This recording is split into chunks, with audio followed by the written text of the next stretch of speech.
Então, muito boa tarde a todos. Eu sou o professor Jean, sou professor de matemática e hoje nós vamos estar tratando com vocês a parte de números complexos voltados aí para os concursos terceiro ano, né?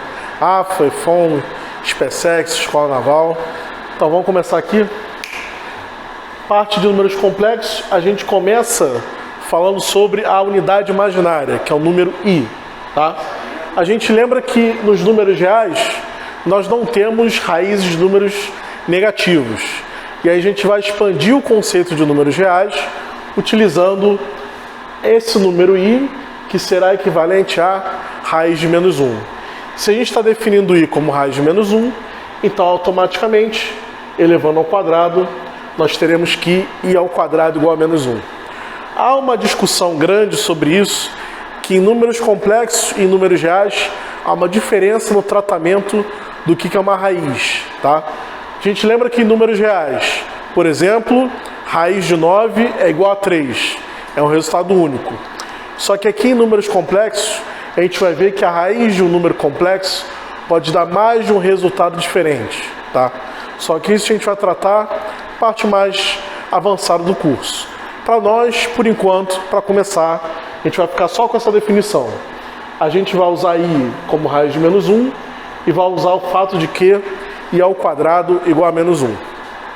Então, com essa expansão no conceito, agora nós podemos voltar lá nas matérias de nono ano e resolver aquelas equações do segundo grau que você viu que era para deixar sem resolver. Quando você chegava no delta, lembra que para resolver a equação do segundo grau, o primeiro passo é calcular o valor de delta.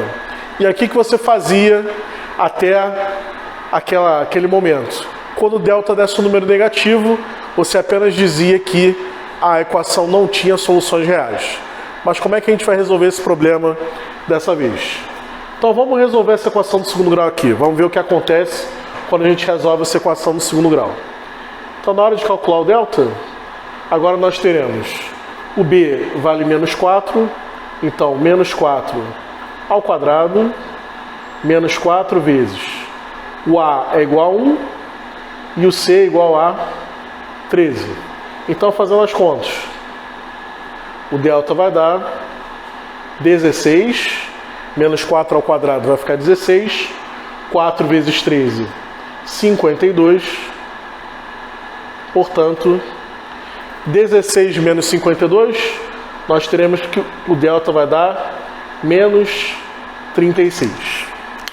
Então, nesse ponto, você parava e falava assim, delta deu negativo, não tem como resolver. O que a gente vai fazer agora? Nós precisamos da raiz de delta para resolver essa equação. Então, na hora de tirar a raiz de delta é raiz de menos 36. Só que aí o que a gente vai fazer? Nós vimos que em números reais, nós podemos multiplicar raízes quadradas. Então essa raiz de menos 36, eu vou escrever como sendo raiz de 36 vezes menos 1. E aí eu vou separar essas duas raízes. Vai ficar raiz de 36 vezes raiz de menos 1. E aí a gente usa a nossa nova definição. I é igual a raiz de menos 1. Então essa raiz de menos 1 aqui, nós trocaremos pela unidade imaginária I. Portanto, a raiz de delta será agora raiz de 36 é 6 e raiz de menos 1 é I. Então essa é a raiz de delta. Agora, para terminar de resolver a equação, vamos substituir aqui na nossa fórmula de Bhaskara. Então, x dará menos b menos 4. Então, vai ficar mais 4. Mais ou menos raiz de delta. Raiz de delta vale 6i. Então, mais ou menos 6i dividido por 2a. O a é igual a 1 dividido por 2 vezes 1. Então, dá para simplificar por 2 aqui, ó. Todo mundo é múltiplo de 2. E aí, é a resposta final. x igual a 2 mais ou menos 3i. Ou seja, nós temos aqui duas raízes. Uma raiz é igual a 2 mais 3i e a outra raiz é igual a 2 menos 3i, o que a gente esperava de uma equação de segundo grau ter duas raízes. De fato, não são raízes reais, são raízes complexas. Tá? Agora vamos analisar um pouquinho mais essa unidade imaginária. Vamos analisar as potências do i. Primeiro, todo número elevado a zero é igual a 1. Isso vale inclusive para os complexos. Só um detalhe, para a gente não esquecer, todo número elevado a zero é igual a 1, exceto o próprio zero. Você que vai fazer prova para a escola naval e para EFON, só tem que se lembrar desse detalhezinho, né? Todo número elevado a zero é igual a 1, menos o zero. Zero elevado a zero é indeterminado. Isso é uma indeterminação matemática. Mas fora isso, todo número elevado a zero é igual a 1. Todo número elevado a 1 é igual a ele mesmo. Então aqui continua sem problema. I ao quadrado igual a menos 1, por causa da sua definição. Agora, o i ao cubo, como é que a gente vai escrevê-lo? A gente vai usar aquela propriedade de potenciação que vocês já viram, que é o seguinte: a gente pode separar as potências. Então esse i ao cubo nós escreveremos como sendo i ao quadrado vezes i, uma vez que se a gente tem x elevado a a vezes x elevado a b, potência de mesma base, o que a gente faz? Soma os expoentes. Então repara que aqui que a gente tem i elevado ao quadrado, i elevado a 1, somando os expoentes dá 3, então está coerente com aquela propriedade. I ao quadrado menos 1, i elevado a 1 igual a i, ou seja, i ao cubo é igual a menos i. E para fechar, i à quarta, a gente pode escrever como sendo i ao quadrado vezes i ao quadrado. I ao quadrado é menos 1, i ao quadrado é menos 1, menos 1 vezes menos 1 dá 1. Então, repara que nós voltamos para o primeiro valor. I elevado a zero deu 1, depois i, menos 1, menos i, e aí voltou para o 1. Ou seja, as potências de i, as potências definidas por números naturais, elas têm um ciclo de 4 unidades. Começa com 1, depois vai para o i, para o menos 1 e depois para o menos i. E um número natural, se eu dividir esse número natural por 4, eu obtenho o quociente Q e resto R. Como eu estou dividido por 4, esse resto R pode ser 0, 1, 2 ou 3. Justamente esses três expoentes que estão aparecendo aqui em cima. Então, se eu quiser levar o número i ao número natural n qualquer, eu posso escrever esse n como sendo 4q mais r. De novo, propriedade da soma das potências. Essa soma de potências eu vou separar. I elevado a 4q vezes i elevado a r. I elevado a 4q, eu vou usar outra propriedade de potenciação, que é a seguinte, que vocês também conhecem, que é a potência de potência. Se nós temos, por exemplo, x elevado a c elevado a d, potência de potência, como é que a gente faz? A gente multiplica os expoentes. Então o que eu estou fazendo aqui? Eu estou fazendo a volta. Aqui a gente tem 4 vezes q. Então o que eu estou fazendo? Estou voltando para a potência da potência. I elevado a 4, a gente já viu que é igual a 1. Ou seja, I elevado a n vai ser o quê? 1 elevado a q vezes I elevado a r. Então que conclusão que a gente chega? I elevado a q, 1 elevado a qualquer coisa é sempre igual a 1.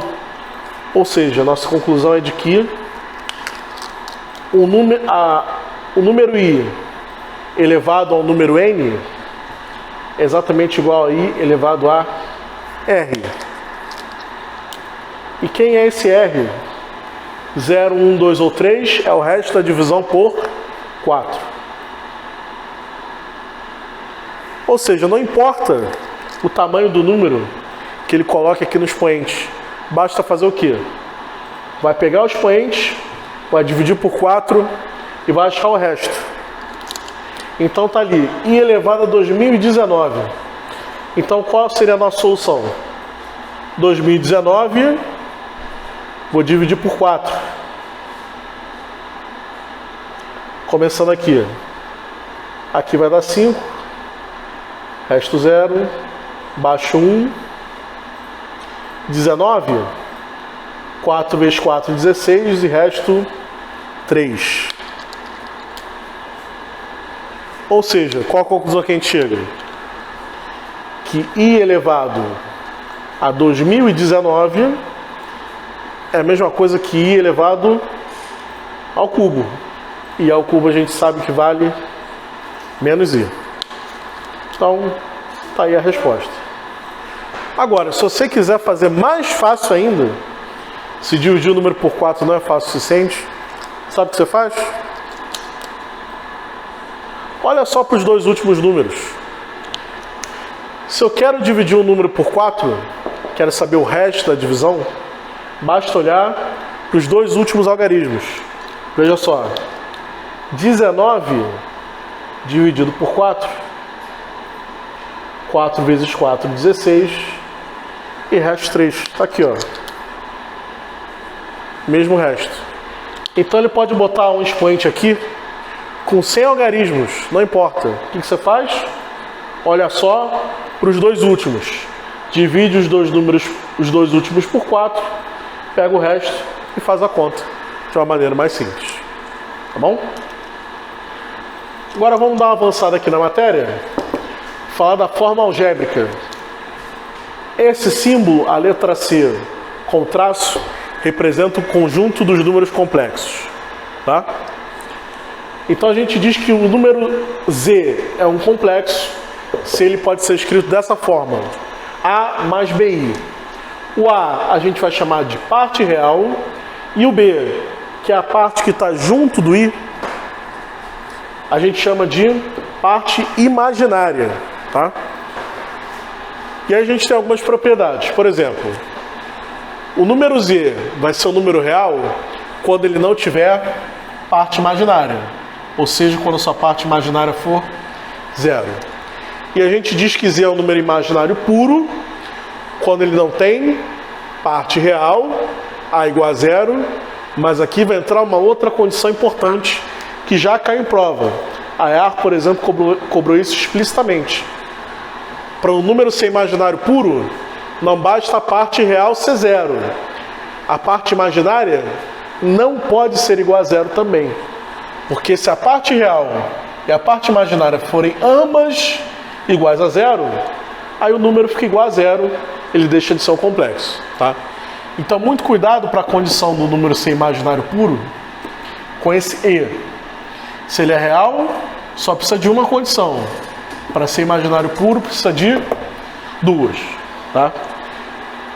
E para dois complexos serem iguais? Número complexo tem duas partes, A e B. Para os dois complexos serem iguais, as duas partes têm que ser iguais. Então, aqui tem dois números complexos diferentes. A mais BI, C mais DI. Para eles serem iguais, A igual a C, ou seja, as duas partes reais são iguais. B igual a D, as duas partes imaginárias também são iguais. Agora a gente vai definir aqui uma propriedade importante, o conjugado do número complexo. Então a gente viu que um complexo pode ser escrito da forma A mais BI, definiremos o seu conjugado como sendo A menos BI. Ou seja, o conjugado é o próprio complexo com a parte imaginária de sinal trocado. E a partir disso, a gente consegue ver algumas propriedades. Por exemplo, Z barra barra é igual a Z. Ou seja, o conjugado do conjugado é o próprio número complexo. Faz sentido, né? Porque quando você aplica o conjugado na primeira vez, para o z virar z barra, o que você fez? Você trocou de sinal. Quando você vai aplicar o conjugado a segunda vez, você vai pegar esse sinal e vai trocar de volta. Ou seja, quando você troca de sinal duas vezes, você volta para o sinal original. Por isso que essa primeira propriedade é válida. Agora, quando eu somo dois números complexos, esse resultado dá o dobro da parte real. Se a gente olhar para a definição do complexo e do seu conjugado, o que acontece na hora que eu somo os dois? Aqui rapidamente. A mais BI, complexo Z. A menos BI, Z barra. O que vai acontecer? Eu vou cortar o B e vai sobrar só o quê? 2A. Quem é A? Parte real. Duas vezes a parte real. Se eu subtrair os dois, A mais BI menos A menos BI.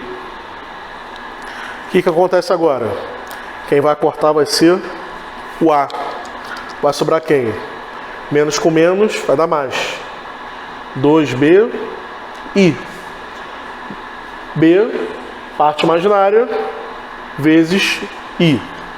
E por último, para o número complexo ser real, basta que ele seja igual ao seu conjugado.